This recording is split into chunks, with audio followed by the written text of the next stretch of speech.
You know, I think it's going to come to a point one day in my life where I'm going to get sick of the gaming industry. Easily every single day, what I tend to do is I open Twitter or I read a gaming blog, and the first thing I see is how another company and corporation is trying to screw you and me out of more money from our back pockets. Every single time. If it's not the use of the words market conditions or trying to monetize the users because of the RAM apocalypse or anything else, trying to go through and push more people out of the one hobby that is truly a great escape and really one of the best places to enjoy yourselves is honestly absurd. And it happens over and over again. And the crazier part is the people defending these corporations because it's their favorite logo. It's the plastic box that they purchased, and they feel they have a right to go through and do whatever they can to defend billion and trillion dollar corporations. And the crazier part is the companies don't even hide it anymore. They go around and they tell you to your face,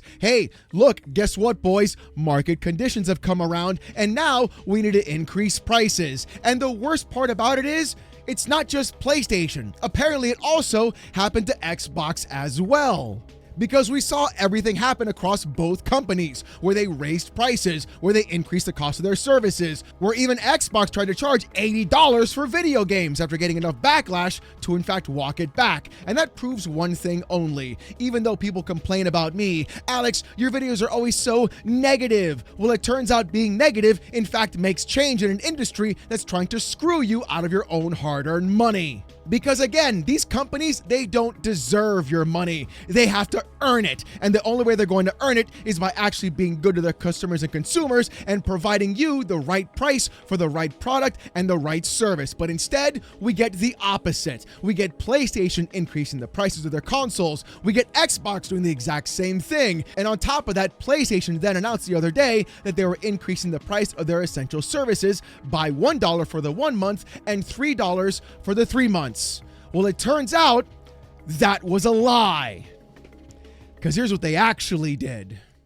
According to IGN, Sony has quietly increased the price of the PlayStation Plus Extra and Premium subscription tiers, as well as the Essential tier, having suggested only the Essential tier would be getting more expensive. Oh, wow. It's shocking to me how PlayStation pays all that money to Twitter to get that gold check mark, by the way, and that is quite a bit of money to pay, first of all, and to then not post the actual breakdown of what prices are going to be increased with that PSN service. Clearly, they knew what was going to be going on, and they wanted to see what the backlash was before anybody even said anything at all. And people accepted the $1 price increase, not realizing that PlayStation was in fact boiling the frog. They were testing to see what you would be accepting of. And they said, $1's okay with me, thereby will increase everything else too. They won't mind. They love PlayStation. Ah, yes, for the payers, apparently. Not for anyone playing video games, because all these clowns do online is play Twitter instead. But you know what's even worse? You know what's even crazier? The defense of this. Dave29 says, still cheaper than Xbox Ultimate. And the John Rio says they didn't suggest only Essential. It says prices will, quote, start, and says 1 month subscriptions with an S, suggesting all of them increasing. Pathetic journalism by IGN as usual, posting the literal tweet showing that they only talked about Essential. Do you see what I'm talking about? Do you see why I get so angry about this kind of thing, where so many people are still walking around and defending corporations, acting like it's not a big deal? Well, it's cheaper than Xbox Ultimate. But besides the idiocy of defending price increases, let's see what the article said from IGN and go from there. With the article saying, earlier this week, Sony announced that starting May 20th, PlayStation Plus prices for new customers would increase in select regions, blaming, quote, ongoing market conditions. Prices, Sony would start at $10.99 USD for 1 month subs and $27.99 USD for 3 month subs, signaling a $1 increase on the monthly sub and a $3 increase on the 3 month sub. Many took this to believe that only the essential tier would go up in price, but it turns out Sony has raised the price of all PlayStation Plus tiers. Quote, prices will start, it seems, was doing heavy lifting in the wording of the announcement. Here's the actual breakdown. In the 1 month premium tier is $19.99, up from $17.99. The extra is $16.99, up from $14.99. And the essential is $10.99, up from $9.99. For the 3 months, premium is $54.99, up from $49. Extra is $43, up from $39. And essential is $27, up from $24. So wait, they increased the price of all the other tiers for 1 month by $2. So the extra and the premium go up by $2 more. So now you're paying $20 a month for premium, when in reality you could be paying $23 a month with Xbox Game Pass and get practically every single game except COD day one. Again, where is the actual deal? This is in fact, in my opinion, just as bad as when Xbox raised the price of Game Pass to $30 a month. At least at that point in time, you had games coming day one, and even like COD. Now, you don't get anything on the premium side. You get a bunch of garbage demos, some shitty games that they put around for the actual emulation, which they don't want to do backwards compatibility for their PS5 Pro, even though it clearly can't do it because PC gamers already put Linux on the PlayStation 5, playing Steam games and emulating games on there as well, especially PS3 games too. Yeah, that's a fun one they're hiding back from you on top of that. But they also increased the price on the 3-month tiers on top of that. Not a soft $9, but a silky smooth $10 for those 3 exact months. Boy, you gotta love how PlayStation is in fact for the payers. And they're doing it exactly like the article said, right before GTA 6. It can't get any better than this, but actually it can. And you won't believe how. According to Eurogamer on Twitter, PlayStation's dynamic pricing experiment and Sony's lack of transparency about it reportedly might violate European law.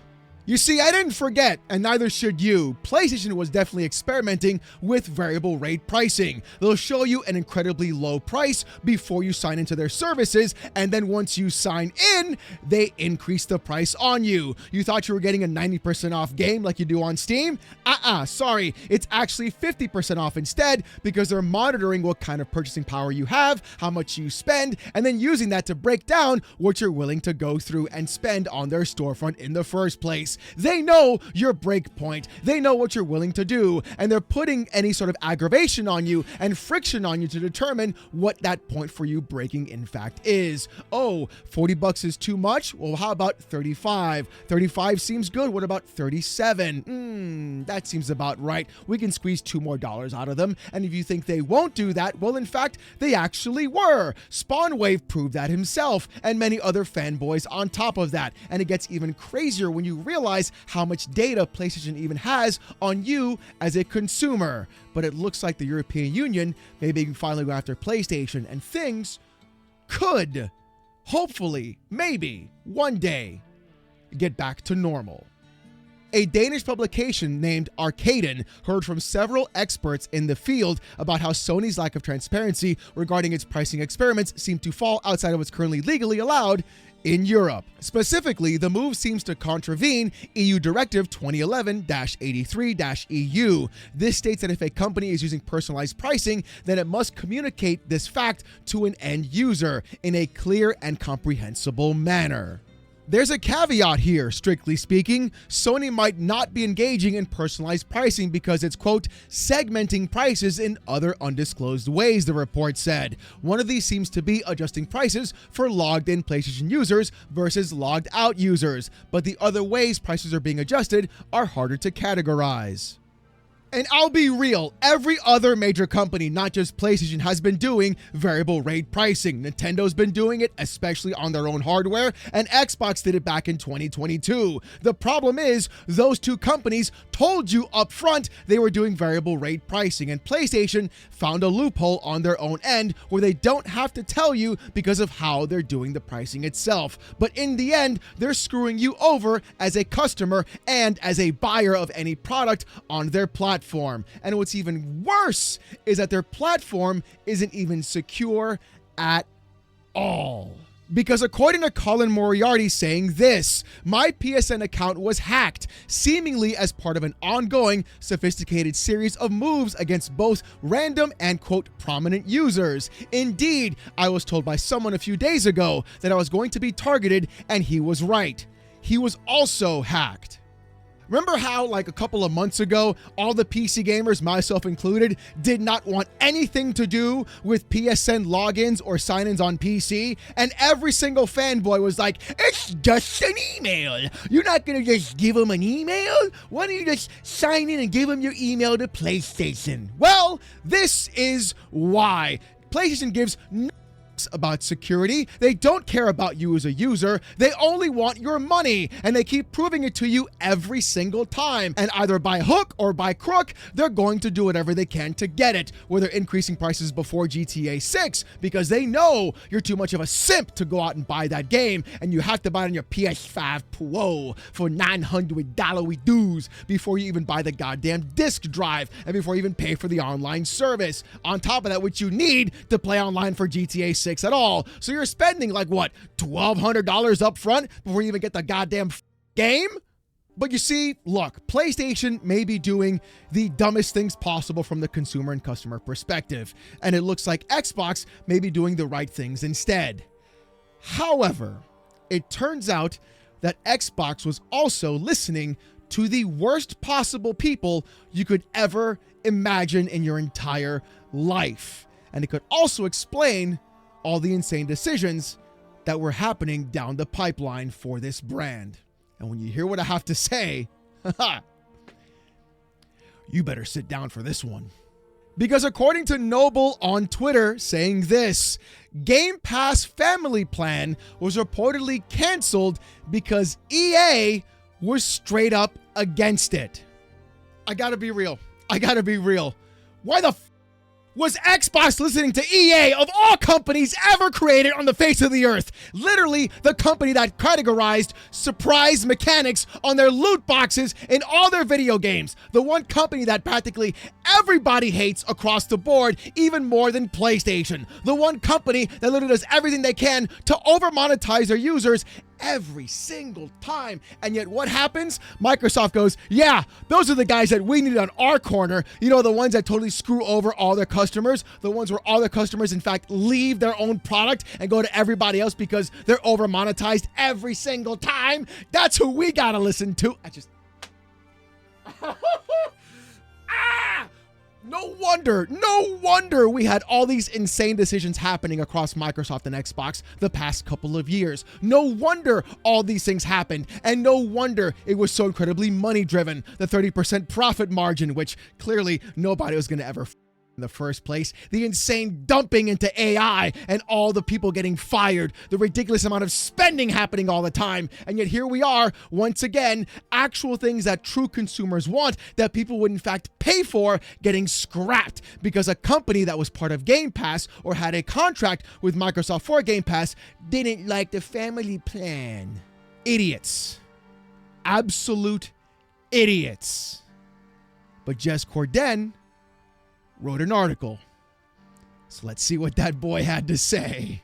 With the article saying this, Microsoft was testing a family plan for Xbox Game Pass, giving up to 4 users access to the library in exchange for a discount. It even implemented it with Ireland and Colombia as a test run. I was told EA, who is a long-term contractee within the Xbox Game Pass ecosystem, fully hated the idea. It sucks because EA does the absolute bare minimum with its Game Pass involvement, refusing to put Xbox PC native versions with Play Anywhere or Xbox achievements out. If the above is indeed true, I would like to see EA get kicked out of the Xbox Game Pass ecosystem in exchange for a revival of the Xbox Game Pass family plan.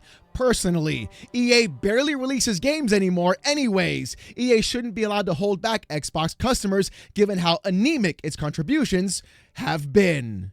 And you know what's riled? Jez is right. He's absolutely right. I've tried to use the EA games on the actual Game Pass PC app. You know what I had to do? I had to download the Xbox PC app. Okay, sure, perfectly fine, like normal. It's on my PC anyways. Then I had to download an EA game, but I couldn't. I had to download EA Play. Not Origin, not the other EA Play app, but the other EA Play app. Then sign into EA Play through the EA Play app, not that one, but the other one, and definitely not Origin, to go through and play a game on my Xbox PC app in order to play a game from EA on my EA app through the Xbox PC app in order to play a fucking video game.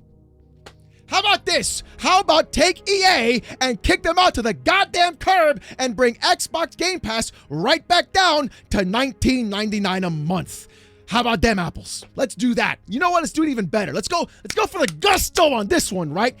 Kick out the Valorant stuff too, because nobody plays Valorant, let's be real. And then at the same time, remove the Fortnite bullshit too. Hey, look at that. Now we're back down to $14.99 a month with day one games. Hey, let's go back even crazier. How about you put COD back into Game Pass day one and keep it at $19.99 without Fortnite, without Valorant, without Riot, without EA, and we're good to go. Literally, you're the biggest publisher on the planet. You couldn't figure that one out, but you had to listen to goddamn Electronic Arts. This industry, bro, these companies literally do not know what the hell they're talking about. Bring the family plan back. Literally, Asha, in your own polls, it was one of the most requested features that people want. You want more Game Pass monthly active users? Bring a family plan so they can have that access to them. 3 or 4 people in the same household? Boom, done. They're paying more every month, and now you're getting more money from them and more users on your platform. Easy peasy, lemon squeezy. EA doesn't like it? Tell EA to take a heckin' walk out the back door, because clearly all they want is money, and they can't even make their own games do it right, because after Battlefield 6, what happened then? It took them, what, over a year to get that game fixed finally? Bro, what is this industry, dude? What even is happening right now? Like, the idiocy that we're dealing with of watching major trillion-dollar corporations listen to the worst possible people is astounding to me. And the worst part is, they all nod their heads in agreement, because all they want to see is the number go up. Well, you know how to make the number go up? You treat the customer with a goddamn modicum of respect. You treat the person whose money you're trying to get with actual, like, dignity. Oh, hey, we got a good value for you. We're going to get it right down the middle. That way we make our money and you're happy. And it's not that hard to do. Valve does it every day. It's crazy how Valve can do it, but not a single other company in the gaming industry can't. And people wonder why I like Valve so much. It's actually shocking to me how this industry is doing everything it can to screw you on a daily basis, and people have the audacity to defend it. But I'm not done yet, because Asha Sharma seems to be putting in the work. With Insider Gaming saying this, the Xbox CSO to focus on reviving storied franchises. With the article saying this, a report from yesterday revealed that Xbox has brought on 2 new executives, Matthew Ball, the new Chief Strategy Officer, and Scott Van Velt, who will serve as a Chief Technology Officer. Ball had already said in the past that his goal is to strengthen the division's console side, and in the latest interview, he elaborated on those plans. In a recent interview with Bloomberg, Matthew Ball, the new Chief Strategy Officer of Xbox, expressed his commitment to restoring the brand to its former glory. He discussed how the company has experienced several challenging and, quote, largely disappointing quarters. Ball emphasized their goal of turning the business around by attracting more players and increasing player hours. Ball then discussed his goal of reviving storied franchises and expanding the console business, which is currently facing challenges from rising component costs and an increase in memory prices. Nevertheless, he believes that the console business is, quote, important, durable, and still growing. The Chief Strategy Officer also stated that revenue will follow and profits should as well if Xbox adheres to the new CEO's strategy. Look, at this point, bring it on. I don't really care. we're at a point right now where I have lost all conviction, all thought process that anybody in the gaming space knows what they're doing. And clearly, if Asha Sharma is in fact making the right moves and they're going to reinvigorate actual properties of Xbox into the space and do it at a good price with good service and the right aspect, then hell, we might finally have some proper competition. And I'm not talking about like exclusives. I'm talking about true competition, better pricing, better services, better plans for people, and exactly what in fact people truly want, to not feel like they're getting raked over the coals every 10 seconds. If they do that and they dial in on that insanity, you're going to see an incredibly different Xbox and a vastly different way of people understanding, in fact, why people like Xbox in the first place. But hey, that's just my take on the whole thing. I want to hear what you guys got to say about this in the comment section down below. Do you think PlayStation and Xbox are making the right calls? Do you think the idiocy of what PlayStation is doing is actually viable or could actually be sustained? Or do you think Xbox as well could finally turn things around and go back to where they were before? I want to hear what you've got to say. And speaking about what you got to say, here's the comment of the day from yesterday's video. QB3540 says this: EA and Epic has been running amok for years, but they got a problem with Valve? QB, it's actually crazy what happens in the gaming industry and how companies and corporations and even governments tend to move. And clearly, for some reason, they were all listening to the wrong ones. We'll see what happens though, because obviously things weren't going so well when they were being listened to. And hopefully, instead of listening to corporations, Xbox and PlayStation will listen to the actual customers who are sick of all the price increases. But as always, if you want to see more of this kind of content though, more PC port reviews, gaming news, Steam Deck videos, fanboy content, and even live streams, subscribe to the channel. If you want Discord access or emotes during those live streams, become a YouTube member. It's as low as $1. Look, if you don't want to spend the buck, don't even sweat it. Just come on down to the live stream Saturday nights, 8:45 p.m. Eastern, live right here on the channel as I wear a banana suit and get insulted with text-to-speech. It's actually insane and very similar to Sábado Gigante. My Latin folk know what I'm talking about. Saturday nights, live, 8:45 p.m. Eastern, right here on the channel. Oh, do you want even more of me? Check out Oh No, It's Alex Gaming. New videos go up every single Monday, talking about other stuff in the gaming industry as well, and even daily live streams from around 10 a.m. to about 2 p.m. in the afternoon, every single Monday to Friday. Trust me, you don't want to miss it. We're playing Lego Batman right now, and even a little bit of Elden Ring.